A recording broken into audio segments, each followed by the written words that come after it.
Hello, Telvani here, and I know we've been covering the GGG updates on nerfed loot and Arch Nemesis monsters quite a bit recently. But now that we are 1 week into the league, I wanted to give you guys a bit of an update on my Lightning Conduit build. As usual, I'll leave a POB in the description of what my current character looks like. I should note that with the drop nerfs this league, I'm pretty broke, and I don't have a Headhunter or Mageblood yet. But on the bright side, I've gotten most of the upgrades that I wanted apart from a belt, so I can start saving currency now to buy one of those in the future.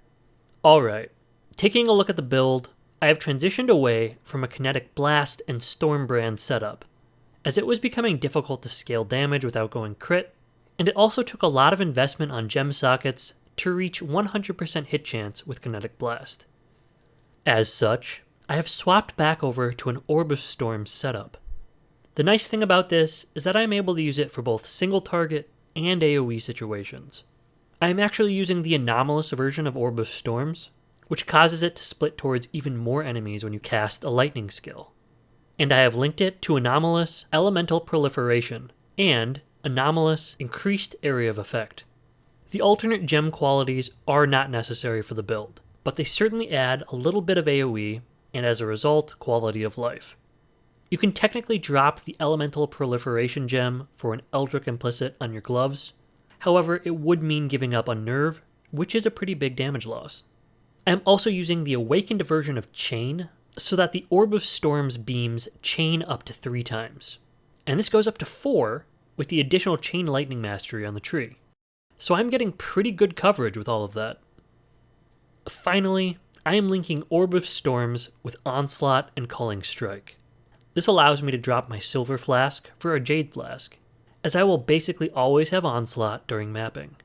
It is also pretty strong because even if you're out of Flask charges on a boss, you'll still end up having the Onslaught buff. And Culling Strike is just a little bit more total damage. For bossing, I might even swap some of these skills around to run Stormbrand, maybe with increased duration, and this would make the build safer and more ranged. Another thing you'll note is that I have swapped away from a wand and shield setup in favor of a staff. And this is mostly due to the fact that the Annihilating Light is just so oppressively overpowered for damage when it comes to elemental skills. It gives triple damage with hits just by equipping it. One of the drawbacks here, however, is that the staff gives the player 60 to 70% reduced elemental resistances, so I needed to solve for that. Also, because I am no longer running a shield, I lost 20% spell suppression as well as 35% ailment avoidance. To solve most of these issues, I am running Purity of Elements. It doesn't entirely make up for the elemental resistances I am losing by running this staff, but it does help alleviate those issues, and the 100% ailment immunity is incredibly nice as well.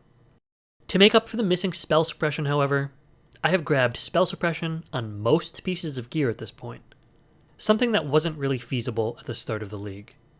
I'm actually at 99% spell suppression chance without my Quartz Flask active. However, I do really like the phasing it grants for mapping. For bossing, I might actually drop this for something else, although I'm not exactly sure what I would use instead. Maybe a Basalt Flask or an At-Series Promise. Another annoying thing about running a staff is that we've lost access to Shield Charge. And as memesy as it sounds, I am actually using Leap Slam right now. Between Frenzy Charges, Onslaught, and Haste, it actually doesn't feel too bad. Oh yeah, speaking of which, I've dropped my Wrath Divine Blessing for a Haste Divine Blessing instead. This is a net DPS loss, but it is very nice for mapping, as it gives you a lot of mobility. For bosses, I might actually drop Grace and just run Wrath instead for even more damage potential. Taking a look at the tree, because I dropped my shield, I've refunded these nodes over here, and I am now pathing this way to grab these staff nodes over here. These nodes aren't the largest increase to damage, but they do give a bit of block chance, which is pretty helpful for our effective HP. Up here, you can see I finally found an amazing cluster jewel. I think this is honestly the biggest single purchase I have made this league, as it was 8 divines, and currently, the one and only one on the market is 15. The jewel itself has Storm Drinker, which solves for Energy Shield Leech, Doriani's Lesson, solving for Life Leech, and Overshock, solving for increased effect of shock. This thing is an absolute beast of a cluster jewel, and it has allowed me to make even more upgrades to the build. Speaking of which, if we come back to my gear, you can see that I've picked up a +1 amulet. I had previously been using a Temple Mod amulet with Lightning Life Leech, but I was able to drop it for this one when I got a cluster jewel upgrade. Ideally, I'd like to get a +2 amulet here, and in the Ultra endgame, you'd probably want a +4 or +6 amulet using the Reflection of Kalandra. But that would be insanely expensive, and I'm not actually sure I'll ever reach that point in the build. The last few things I'd like to mention is that I picked up a 2120 Lightning Conduit gem, and this was a big damage increase over a 2020. I've also grabbed Awakened gems wherever possible. The Awakened added Lightning and Elemental Focus gems will actually be a huge DPS increase once I am able to level them up to level 5. At that point, they'll both give a +1 gem level bonus to Lightning Conduit. Anyway, I'll close the video with a quick mapping sample so that you can see how the build is performing.